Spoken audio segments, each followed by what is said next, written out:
जन्माद्यस्य यतोन वयाद इतरतः। हम लोग मथुरा में बैठे हैं इसलिए कृष्ण लीला सुना में पूरे श्लोक में। जो जन्म लेते ही अपने माता पिता को मथुरा छोड़ करके अन्वयाद इतरतः वृंदावन चले गए, गोकुल चले गए।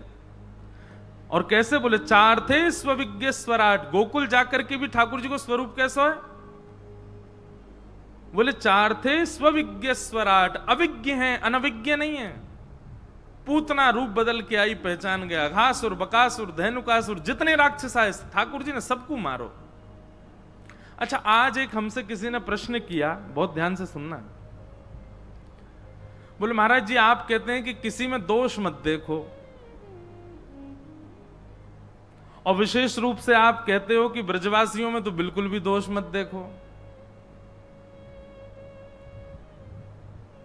और ब्रजवासी अगर कुछ ऐसा करें जो नहीं करना चाहिए तो क्या करें? भाई देखो, कुछ दंड ऐसे हैं कि अगर उन दंडों में कोई भी प्रवेश कर रहा है, उन दूषित कृत्यों में कोई भी प्रवेश कर रहा है, जैसे कि 5 स्थान कलयुग के हैं। द्यूतम यानी कि जुआ, पानम यानी कि मदिरा पान, भक्ष भक्ष मांस भक्षण, पर स्त्री पर पुरुष के प्रति कुदृष्टि, हिंसा, लड़ाई झगड़ा, मार काट, एक दूसरे को मारना, कलेश करना, और बिना मेहनत के अनीति से धन चुराना, डकैती, ये सारे कर्म यदि कोई करता है ना, तो फिर वो अपने स्वरूप से, अपने स्थान, अब वो चाहे ब्रजवासी भी क्यों ना हो, वो उससे परे हो जाएगा। अब एक प्रकार से देखा जाए तो कंस भी ब्रज का ही हो, कंस भी ब्रज का ही था। ठाकुर जी ने कहा कियो, उठा के सिंहासन के नीचे ही फेंक दियो। अब लोग कहें वो हो ब्रजवासी के प्रति तो कुदृष्टि रखनी नहीं है। बात ऐसी है कि भैया अगर कोई इन 5 कर्मों में लिप्त है, स्त्रियों के प्रति दुर्भाव करता है, गलत खाता है, गलत पीता है, गलत बोलता है, गलत प्रकार के कर्म करता है, चोरी डकैती आदि इन सब चीजों में यदि पड़ा है, उसको ब्रज कभी स्वीकार नहीं कर सकता। वो ब्रजवासी है ही नहीं। ब्रजवासी कौन? जो ब्रज के नियम से रहे, वो ब्रजवासी है। ब्रज का नियम क्या है?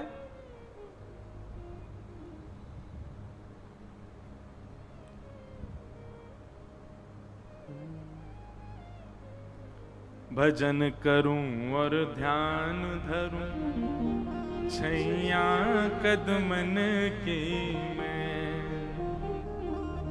भजन करूं और ध्यान धरूं, छैया कदमन की मैं।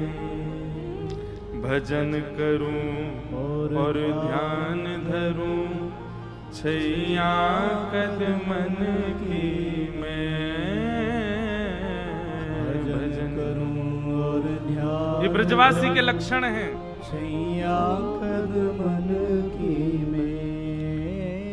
सदा करूं सत्संग मंडली, संत जनन की मैं। सदा करूं सत्संग मंडली, संत जनन की मैं। अरे लग रही आस करूं ब्रजवास तलहटी गोवर्धन की मैं। लग रही आस करूं ब्रजवास तलहटी गोवर्धन की। अच्छा एक बात मुझे बताइए, ने सब लोग इधर देखो, सब रे ब्रजवासी हो, हाथ ऊपर करो। ब्रजवासी कौन कौन बैठो यहाँ पे? जो भी ब्रज में बसे सब रे ब्रजवासी हैं। आपने कभी इतने वर्ष है गए ब्रज में रहते हुए, कोई ब्रजवासी के घर की मधुकरी मांग करके पाइए? इतने लोगों में 4 हाथ उठे हैं। मधुकरी को मतलब पता है? अंजलि में मांग करके पानो, या में भर दो, जितनो आ जाए उतनो पामेंगे। अब लोग बाग ढूंढने लगे, हाँ एक बार मैंने मां से मांगा तो मां ने हाथ में दे दिया था। नहीं, ऐसे नहीं। मधुकरी भी अपरिचित के यहां होनी चाहिए, परिचित व्यक्ति नहीं। परिचय वाले व्यक्ति के यहां जा, ये ब्रजवासी को करना चाहिए।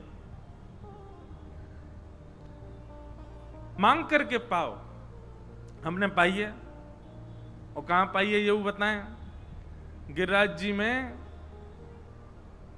मुकुट मुखार बिंद से ने आगे जाओगे तो वहां पंडित श्री गया प्रसाद जी महाराज की समाधि के पास एक बाबा बढ़िया टिक्कर बना में, उनसे मांग के पाइए।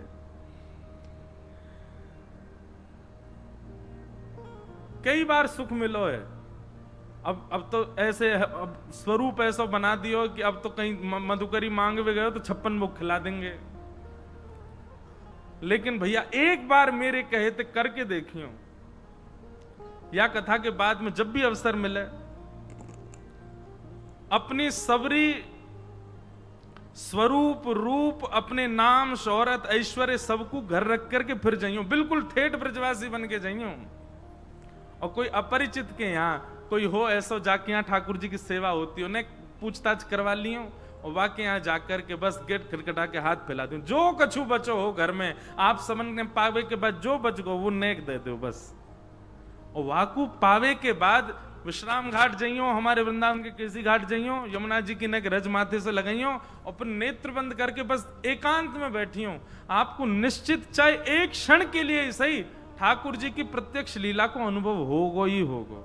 ये मधुकरी की सामर्थ्य है। अरे बड़े बड़े योगी बड़े बड़े जपी तपी महाराज वर्ष लगा दें तब भी उनको वो अनुभव ना होवे जो ब्रजवासी के घर की मधुकरी में सामर्थ्य है।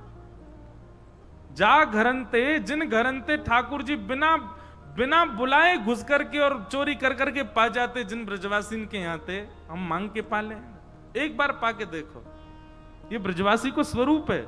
भूख लगे घर घर ते भिक्षा करूं द्विजन की मैं, भूख लगे घर घर ते भिक्षा करूं ध्वजन की मैं। हे यमुना जल में धोए भेंट धरूं नंद नंदन की मैं। यमुना जल में धोए भेंट धरूं नंद नंदन की मैं। लग रही आस करूं ब्रजवास तलहटी गोवर्धन की मैं। लग रही आस करूं ब्रजवास तलहटी गोवर्धन की मैं। तो भैया ब्रज में यदि कोई रहवे और ब्रज के जो नियम है, ब्रज को जो स्वरूप है, ब्रज को जो भाव स्वभाव है, वहां से परे रह करके यदि ब्रज में रहवे और वाके बाद भी चलो ब्रज में ब्रज की तरह नहीं रहवे। अब कई बार बहुत कष्ट होवे, हमारे वृंदावन के नए नए बालक ने देखे मथुरा के, उन्हें यही नहीं पता कि बिहारी जी के दर्शन कितने बजे हो में, राधा वल्लभ जी में कौन कौन से मनोरथ हो में, राधा रमन जी की कितनी आरती हो में, उन्हें यही नहीं पता काय बात को वृंदावन में जन्मे।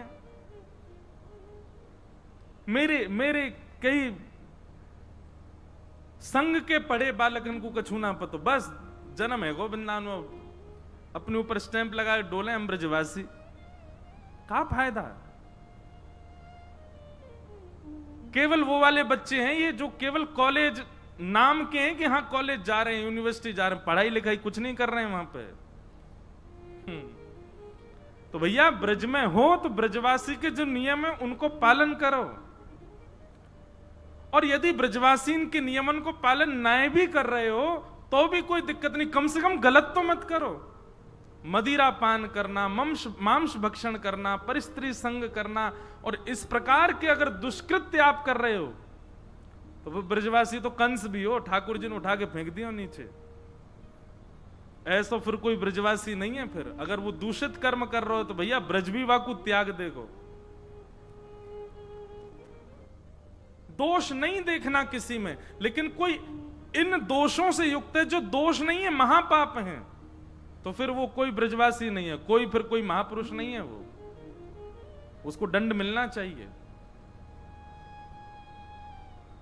फिर भी भक्तमाल आदि ग्रंथन में तो बहुत ऊंची श्रेणी बताई, पर हम इतनी ऊंची श्रेणी में ना जा सके।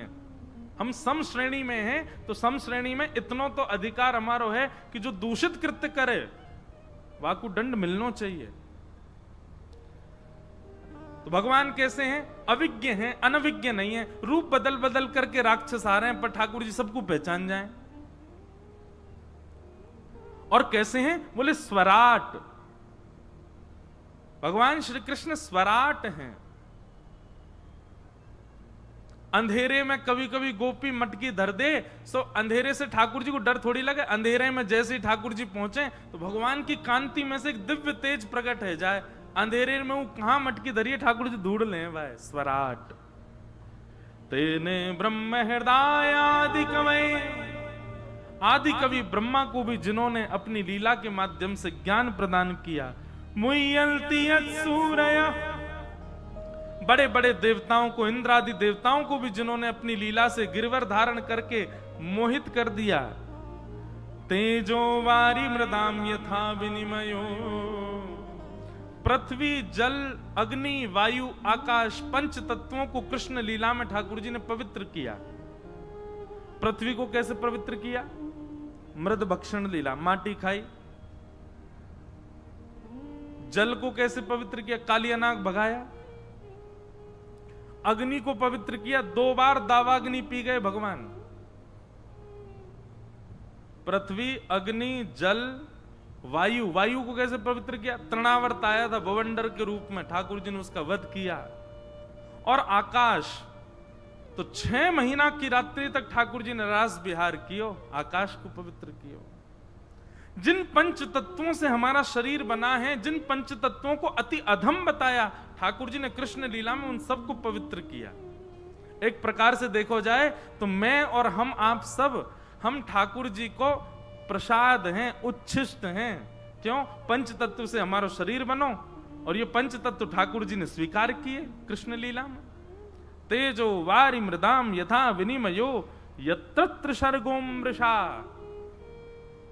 3 स्थानों पर ठाकुर जी ने लीला की, ब्रज, द्वारिका और इंद्रप्रस्थ।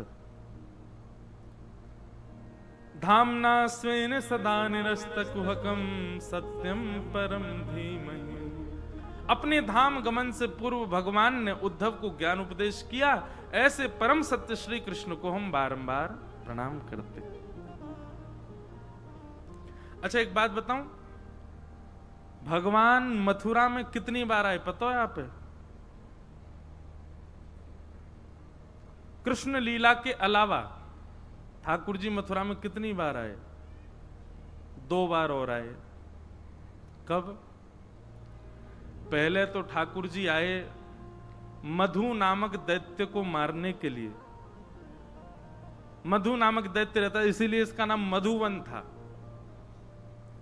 मधु नामक दैत्य को मारने के लिए आए, इसीलिए भगवान का नाम पड़ा मधुसूदन। मधुसूदन भगवान, मधुसूदन भगवान पहले आए मथुरा में आकर के। ये देखो, किशोरी जी के संग लीला करनी ना ब्रजमंडल में, तो पहले कहीं भी हम जामे तो 2 बार पहले कोई व्यवस्था देख के आवे, हाँ भाई सब ठीक है कि नहीं है, सब आनंद मंगल। ठाकुर जी भी 2 बार आए पहले। मधु नामक दैत्य को मारने के लिए ठाकुर जी मथुरा में आए। अब मधु तो दैत्य तो बहानो, ठाकुर जी देख वे आए, सब ठीक है, मंगल है, यहाँ पे लीला करनी है, कैसे करनी है, कहाँ कौन सा वन होगा, कौन सी कुंज होगी, कौन सी लता होंगी, कौन से कुंड होंगे। फिर चले गए। वाके बाद फिर भक्त श्री ध्रुव जी महाराज जब तपस्या के लिए नारद जी के पास गए, कहाँ जाएं, तो नारद जी ने उनको आज्ञा की घर मधुवन में जाओ, मधुवन में जाके भगवान की सेवा करो। तब ध्रुव जी को दर्शन देने के लिए भगवान शंख चक्र गदा पद्म धारण करके हरि स्वरूप में मथुरा में पधारे, और मथुरा में आकर के श्री ध्रुव जी को दर्शन दिया। और ध्रुव जी को दर्शन देने के बहाने फिर ठाकुर जी डोल गए, कहां कहां लीला करनी है, कैसे क्या करना है। और जब 2 बार में ठाकुर जी को बिल्कुल आनंद है गयो, फिर तीसरी बार में ठाकुर जी ने एक सेवक भेजो। कौन? श्री शत्रुघ्न जी महाराज। भगवान श्री राम जब लंका से वापस लौट करके अयोध्या पधारे, तो प्रभु श्री राम ने, तभी भगवान को खबर पता चली कि मधु दैत्य का पुत्र लवणासुर यहां पर उसने अपना पूरा फैला रखा था। तब भगवान श्री राम ने शत्रुघ्न जी को आज्ञा की कि भैया आप जाओ, जाकर के वहां लवणासुर दैत्य का वध करो। तो शत्रुघ्न जी पहले तो रोने लगे। शत्रुघ्न जी बोले, आप इतने दिन में लंका से लौट के आए हो, हमको कुछ दिन तो आपकी सेवा में रहने दो। भगवान श्री राम बोले हम आपको बहुत विशेष कार्य के लिए भेज रहे हैं। हम मथुरा इसलिए भेज रहे हैं, लवणासुर को मारो, फिर उस नगरी को व्यवस्थित करो, क्योंकि द्वापर में हम वहीं अवतार लेने वाले हैं। तो भगवान ने श्री शत्रुघ्न जी महाराज को भेजा और उन्होंने यहां लवणासुर का वध करके मथुरा के राजा बने। कौन? श्री भगवान श्री राम के सबसे छोटे भैया शत्रुघ्न जी महाराज।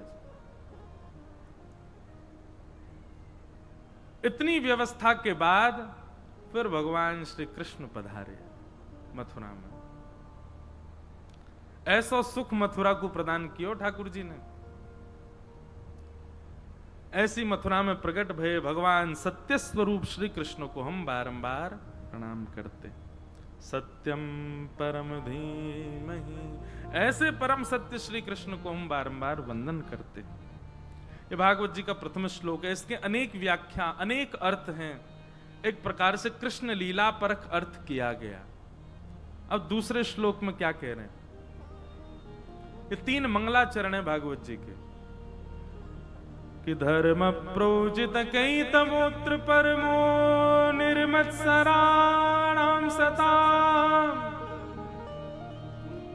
वैद्यम वास्तवमत्र वस्तु शिवदम तापत्रयोन्मूलनम् श्रीमद्भागवते महामुनि कृते किं वा परैरीश्वर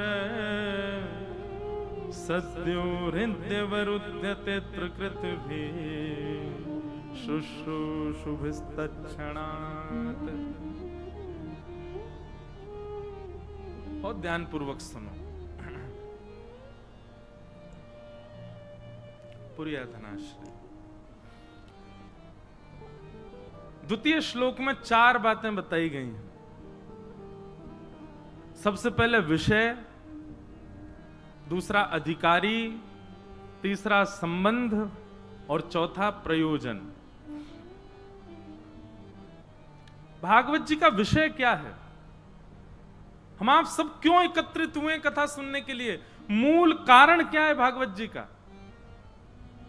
तो कहते हैं धर्म प्रौजित कई तवोत्र परमो। हमारे चित्त में परम धर्म की भावना प्रकट करना यह भागवत जी का विषय है। धर्म तो दुनिया कर रही है, बहुत ध्यानपूर्वक सुनिए सब लोग। धर्म तो सब कर रहे हैं, पर धर्म से नेक ऊंचे उठ करके परम धर्म की श्रेणी में ले जाना, यह भागवत जी का विषय है। धर्म किसे कहते हैं? इस संसार में रहने के लिए, मथुरा में रहने के लिए आप जो कुछ भी करते हो, अपने परिवार को संभालने के लिए, बच्चों की परवरिश के लिए, पत्नी की इच्छा पूर्ति के लिए, माता पिता की सेवा के लिए, अपने एक यश को प्रतिष्ठित करने के लिए, इस संसार में रहने के लिए आप जो कुछ भी कर रहे हो, हां, सद्भाव से, दूषित भाव से नहीं, वो सब धर्म कहलाता है। आप व्यापार करते हैं, बिजनेस करते हैं, जॉब करते हैं, जो भी कुछ कर रहे हैं, सब धर्म है। पर याद रहे कि वो सद्भाव से, उसमें कोई दूषितता नहीं है, तो वो धर्म है। और परम धर्म क्या है? इस पृथ्वी से निवृत्ति के बाद भगवत धाम की प्राप्ति के लिए जो आप कर्म करते हो, वही परम धर्म है। समझ में आई बात?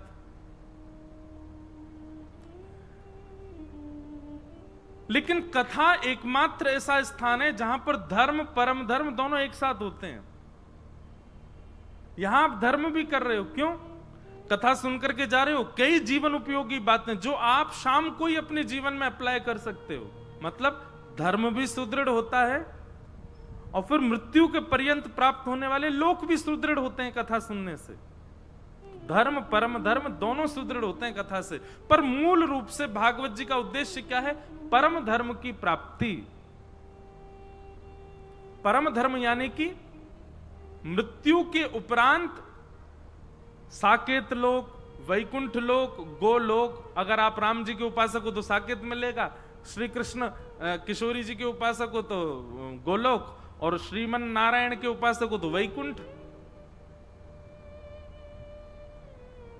इन लोकों की प्राप्ति के लिए जो आप जीवित अवस्था में कर्म करते हो उसी को परम धर्म कहते हैं। हमारे वृंदावन की रीति कुछ और है। हमारे ब्रजमंडल की रीति में वैकुंठ की कामना नहीं है। हमारे वृंदावन की रीति में तो पुनश्च वृंदावन की कामना है। ब्रजवासी कभी वैकुंठ की कामना नहीं करें।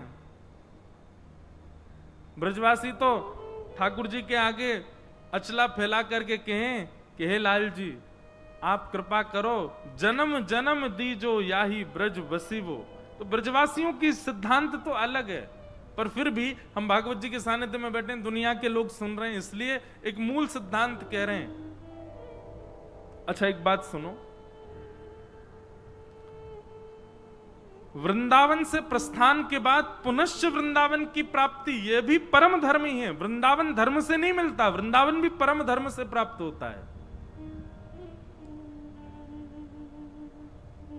दुनिया की हर स्थिति आपको धर्म से मिलेगी, और वृंदावन तो परम धर्म की स्थिति से ही मिलता है। ब्रजमंडल तो परम धर्म किया होगा हमने पूर्व जन्म में, तभी हमको मिला है।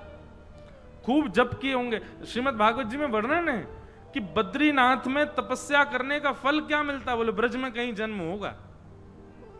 यही हमारे ठाकुर जी भी वहीं पे प्रतीक्षा, वहीं पे तपस्या कर रहे हैं बार बार, क्योंकि हर कल्प में मेरो ब्रज में जन्म हो। साधन भूमि बद्रीनाथ है, फल भूमि वृंदावन है। बद्रीनाथ हिमालय पर भजन करने का फल मिलता है, वृंदावन की प्राप्ति। तो परम धर्म की स्थिति चित्त में आना,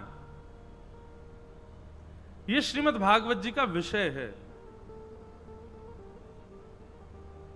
वो कर्म करना, वो साधना करना, वो जप करना, वो अनुष्ठान करना जिससे परम धर्म की प्राप्ति हो, ये भागवत जी का मूल विषय है।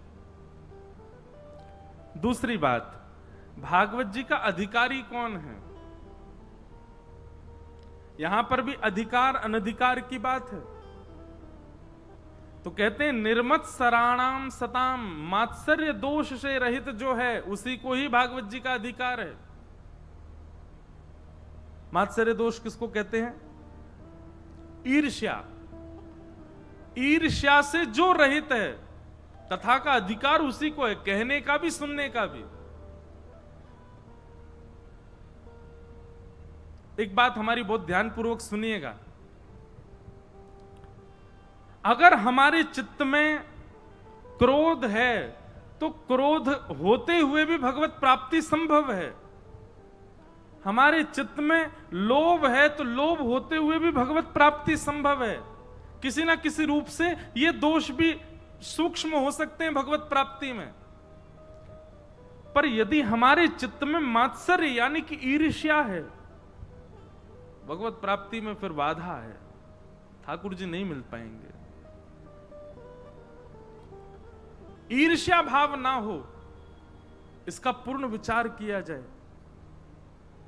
और ईर्ष्या को नष्ट करने के लिए श्रीमद् भागवत जी की सप्ताह कथा रामबाण है।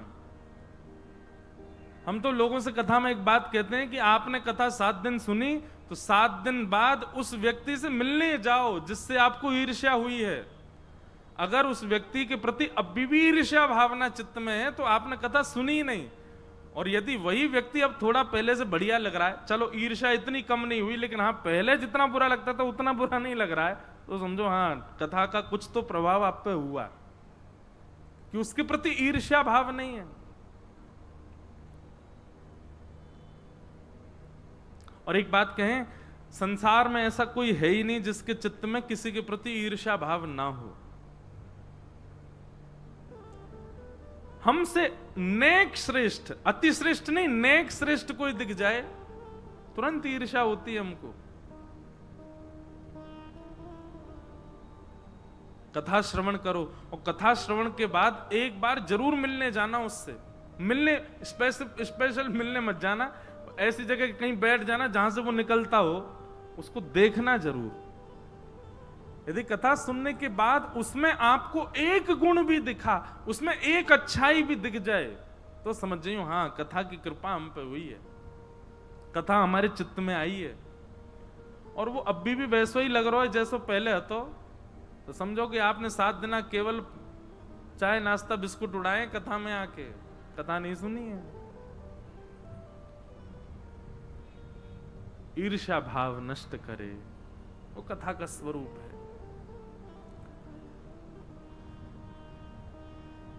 मात्सर्य दोष, वैद्यम वास्तवमत्र वस्तु शिवदम्। श्रीमद् भागवत जी का संबंध क्या है? पहला विषय, फिर अधिकारी, अब संबंध।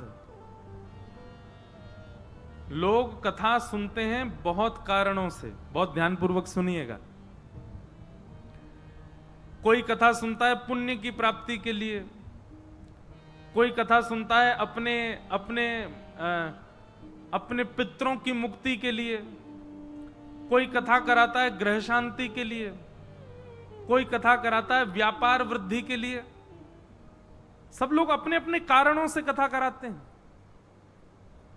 पर हम एक बात आपको स्पष्ट कहते हैं, और हम हर कथा में कहते हैं ये बात, ग्रह शांति, पितृ मुक्ति, व्यापार वृद्धि, पुण्य की प्राप्ति, आदि आदि आदि जो भी साधन और भी जो आपके मन में आ जाएं वो सब ले लीजिए। पुत्र की प्राप्ति। मैं एक बात बताया करता हूं, एक बार एक जगह कहीं कथा हुई तो एक माता जी 7वें दिन कथा में आई, मतलब आती तो रोज ही थी, ऊपर मंच पे आके बोली महाराज जी ये हमारी पुत्र वधू है, इसको आशीर्वाद दो। मैंने खूब प्रसन्न, बोले नहीं इसको एक लाला हो। मैंने कि अब मैया व्यासपीठ से तो हम क्या, ठीक है खूब बढ़िया हो। नहीं नहीं ऐसे नहीं, आपकी व्यासपीठ की चौकी के नीचे एक फल रखा, वो निकाल के इसको दो। मैंने कि इसके नीचे फल कब आया? बोले पहले दिन मैं ही रख गई थी। मेरे मन में एक भावना उत्पन्न हुई उस समय। मैंने कहा मैया आपने इतनी मेहनत करी, छुप छुपा के इसके चौकी के नीचे फल रख गई, उसके बदले भी मांगा तो संसार ही मांग लिया। अरे 7 दिना में यदि वो फल अभिमंत्रित हो गया, आपकी भावना, मेरी भावना से तो नहीं हुआ, आपकी भावना से उस फल में अगर कोई शक्ति आ गई तो उस फल से भी आपने संसार ही मांगा।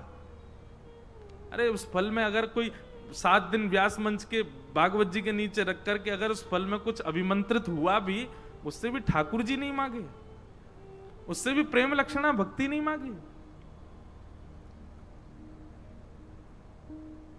हमारा स्वभाव है कि संसार की प्राप्ति के लिए कितना भी कड़ा आपको व्रत बता दिया आप कर लोगे। बच्चे की सीए क्लियर नहीं हो रही, बोले फलाने मंदिर चले जाओ, रात में वहां पे दिया जला देना, इतने दिन व्रत रखना, ऐसे मोली बांध देना, इतने इनको दान कर आना, गैया को ये। बच्चा 4 बजे उठ के भागेगा। क्यों? संसार की प्राप्ति। संसार की प्राप्ति के लिए कितना भी कड़ा व्रत बता दिया जाए व्यक्ति कर लेता है। और केवल इतने कह दो, बोले कुछ मत करो, हरे कृष्ण कृष्ण कृष्ण हरे हरे, हरे राम राम राम हरे हरे जपो, ठाकुर जी की कृपा मिलेगी। ये ना कर रहे महाराज, यामू कष्ट है रो है।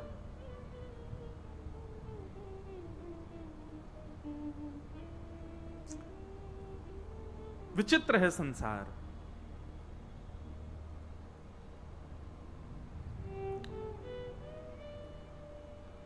वैद्यम वास्तवमत्र वस्तु शिवदम्। हम खुल करके बोल रहे हैं, आप कथा किसी भी भावना से सुन रहे हो, आपकी कोई भावना यहां पूरी नहीं होगी। भागवत जी पर केवल एक भावना पूरी होगी। यदि आप कथा इस संकल्प से, इस भावना से करवाना चाहो कि सुनना चाहो हमें श्याम सुंदर की प्रेम लक्षणा भक्ति मिले, हमें श्री वृंदावन बिहारी लाल, श्री राधा रमन लाल पहले से और अधिक प्रिय लगने लग जाएं, आपकी ये भावना यहां पूरी हो जाएगी। ये भावना निश्चित पूरी हो जाएगी। और कई लोग उदास है, बोले हम तो कोई और कामना ते बैठे। आप स्पष्ट कह रहे हो मंच से कि वो कामना पूरी नहीं होगी, है जाएगी पूरी, पर ये समझियो कि फिर ये आपकी अंतिम ही कथा है। कथा फिर ऐसे योग बनाएगी नहीं कि आप दोबारा कथा में आ सको। भैया कथा से मांगनो है, अगर श्रीमद् भागवत जी से कामना करनी है तो वैद्यम वास्तवमत्र वस्तु शिवदम, कल्याण करने वाले केवल और केवल श्री कृष्ण मांगिए। श्रीमद् भागवत जी में मुक्ति देने की सामर्थ्य है, पितरों को मुक्त करने की सामर्थ्य है, आपके व्यापार को वृद्ध करने की सामर्थ्य है। सारी सामर्थ्य श्रीमद् भागवत जी में विद्यमान है, पर यह सामर्थ्य तो केवल बाह्य सामर्थ्य है। मूल सामर्थ्य तो श्रीमद् भागवत जी में इतनी है कि वह आपकी गोद में श्री बाल कृष्ण को बैठा देंगे। ये भागवत जी की सामर्थ्य है।